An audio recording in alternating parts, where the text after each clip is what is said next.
Hey y'all, Coach in the Fight here, talking about the rapture.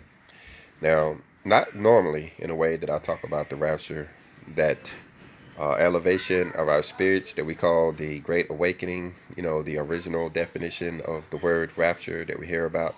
I want to talk about the common word that you hear about rapture in the Christian church, how the Christian faith refers to the word rapture, and that's a caught away moment, as if they're flying away. Now, there's a lot of debate over the subject. People always, coming in and saying that, the rapture is not in the Bible. There's nothing in the scripture to say we're going to get flown away and protected from the tribulation. People always say that we're going to go through the tribulation.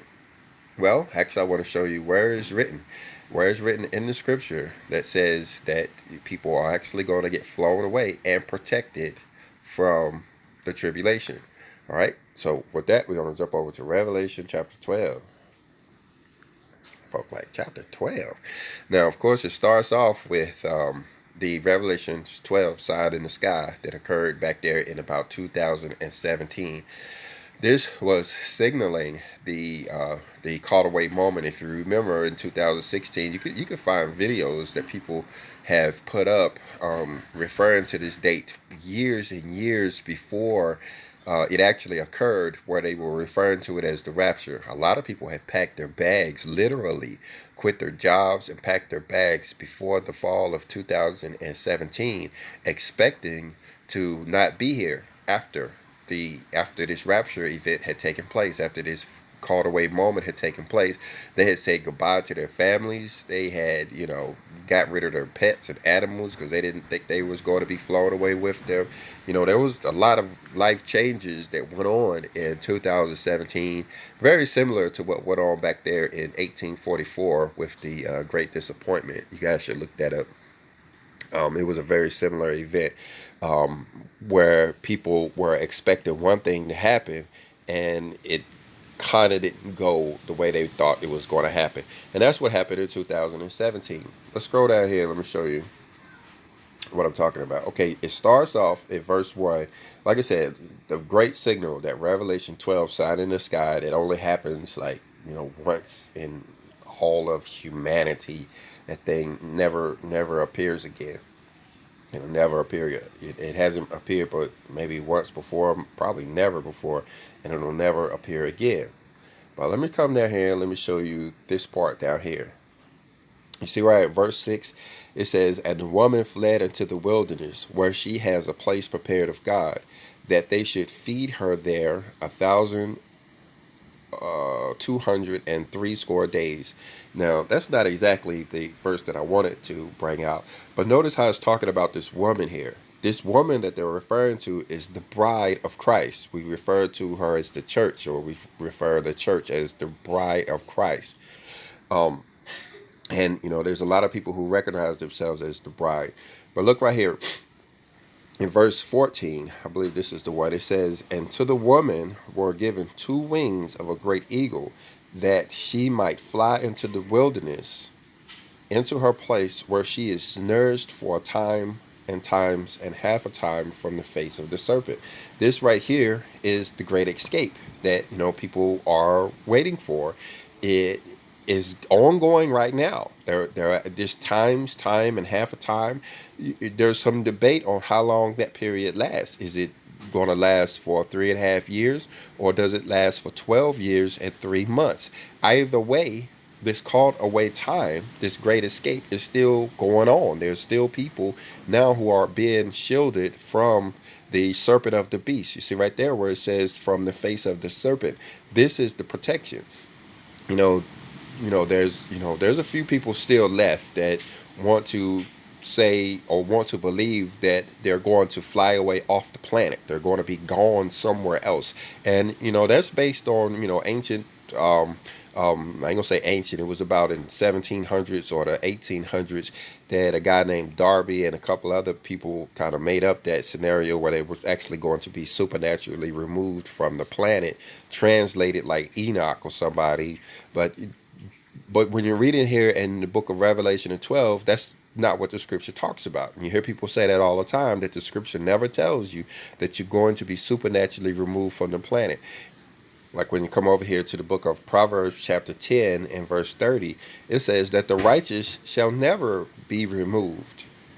The righteous are never going off the planet. It says, but the wicked shall not inhabit the earth. And see, it should have said inherit the earth. I think other translations say inherit the earth, because that's really what's up for stake here.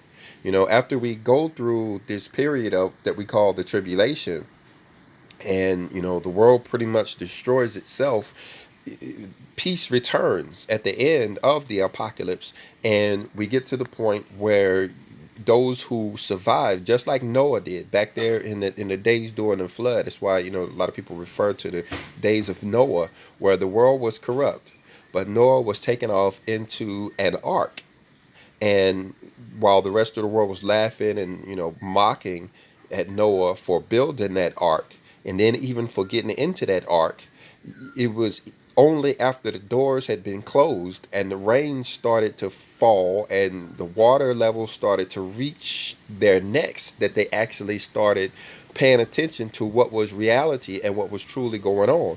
And that's what's going on now. With the only difference is that our ark is not built out of wood and nails like it was before. I was going to say by angels, but it actually is built out of angels now. But the ark now is built out of the covenant. It's built out of the law. It is that law. Exodus chapter 20 through chapter 24 verse 7 is 4 chapters there that we call the book of the covenant. That is our ark that we climb inside of so that we can escape the tribulation. And this is what this is talking about over here in the book of Revelation, where it says the woman who is the bride of Christ. These are the ones who are obedient to the covenant. They aren't um, involved with the harlot church or the whore church that is, teaching them fornication and worship of other gods and a whole bunch of other nasty stuff that you can imagine would come out of, from a harlot or whatever. These are the ones who are clean in the law. The law teaches us how to be clean and pure, and this is who this woman is, the true followers of the Messiah, who also obeyed the law and kept the feast days and the commandments and the statutes and all of that and the judgments. This woman is similar to who he was, in obedience to the law, and it is this woman who are given two wings. That's what that's where the angels come in. It is these angelic figures who are supernaturally removing this woman, not from the earth, but she's actually being removed from the face of the serpent, taken into the wilderness. And it says that she might fly into the wilderness. And this is your flyaway moment right here. She's being flown into the wilderness. Like I said, not well, I'm confusing myself a little bit. This is a supernatural flight. You may not even notice that this flight is going on. If this is taking place inside of you or amongst somebody around you, you may still be looking at them and say, well, they're still right here. They ain't flown nowhere. When actually they are flown away into this protection type place where they will be kept for a time and half a time, protected from the face of the serpent for the entirety of the tribulation. This started back in 2017.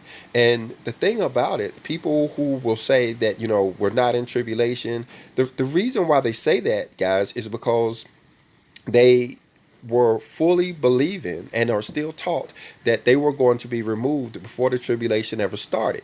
They were taught that, they were going to be gone, they were going to be flown away, and they would see no parts of the tribulation. So even though we see, half the country on fire right now, we see the other half in riots, we see the other half in hurricanes right now, and we see the other half. I'm being a little bit facetious with all of these halves or whatever, but the country is a complete turmoil right now, but people say, no, we're not in the tribulation yet. Why? Why? I used to ask them, how do you know that we're not in the tribulation yet? And they say, because I ain't flown away yet, because I'm still here on the planet. I'm still I'm still on earth walking around, so we must not be in a tribulation. And they are ignoring reality the same way they did back there with Noah. the same way they did back there with Noah. And it's only going to be when those flood waters reach their necks that they're actually going to start, accept the reality that, yeah, we are in a little bit of trouble right here. And then they're going to try to come and get into the ark. But, just like Noah, the doors will be shut. Yeah, in one part of the scripture, it says that the angels will prevent them from going in. I think that's the apocalypse of Elijah.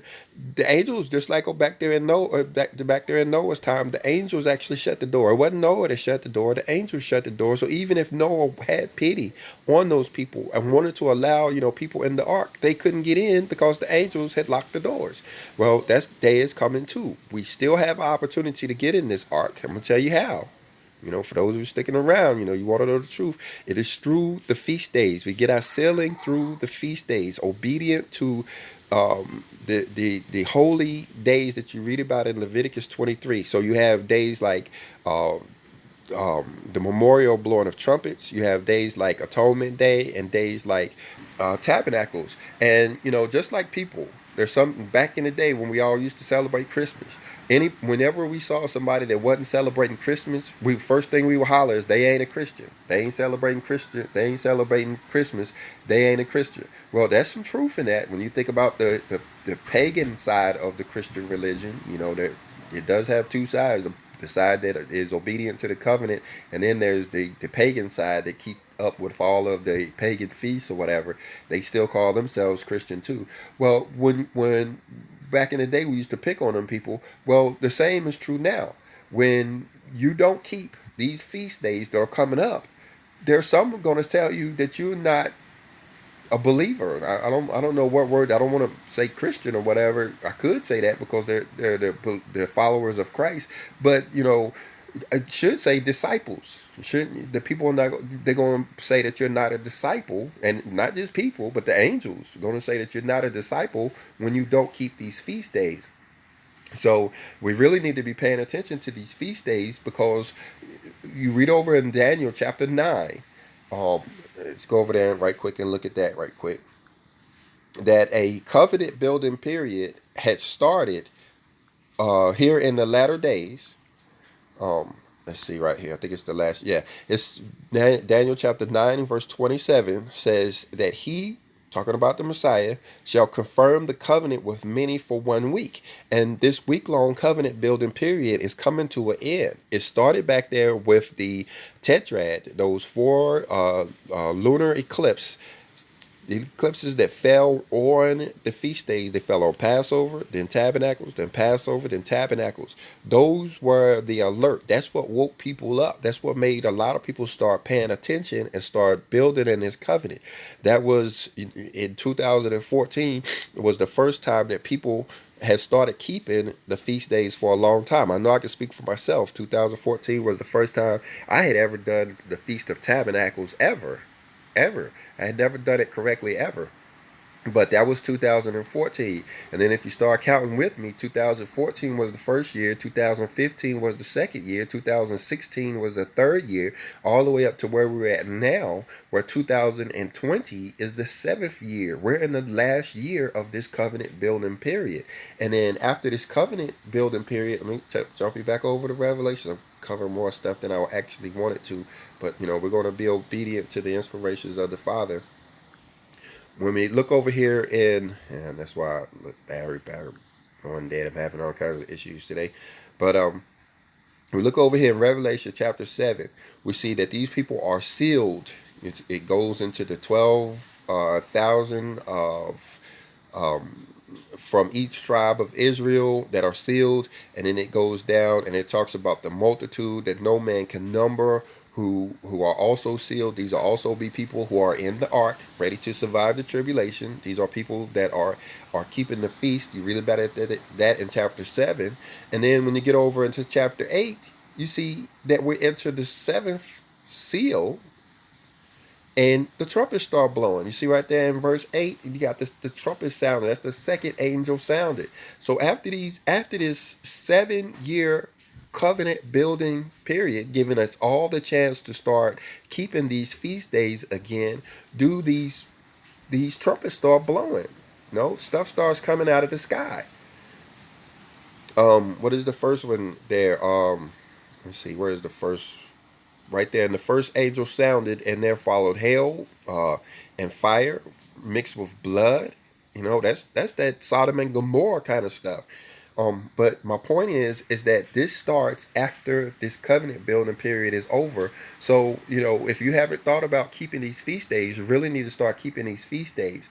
So you could be caught away into the wilderness with the rest of the members of this bride here, as we fully expect to be escape from the serpent. All of that violence that's going on in the world. You ain't seen nothing yet. It's about to get started. It's about to get started here now. You think 2020 is off the chain.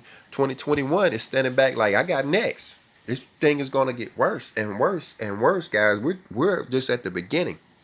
So let me go ahead and end this before I run out of power.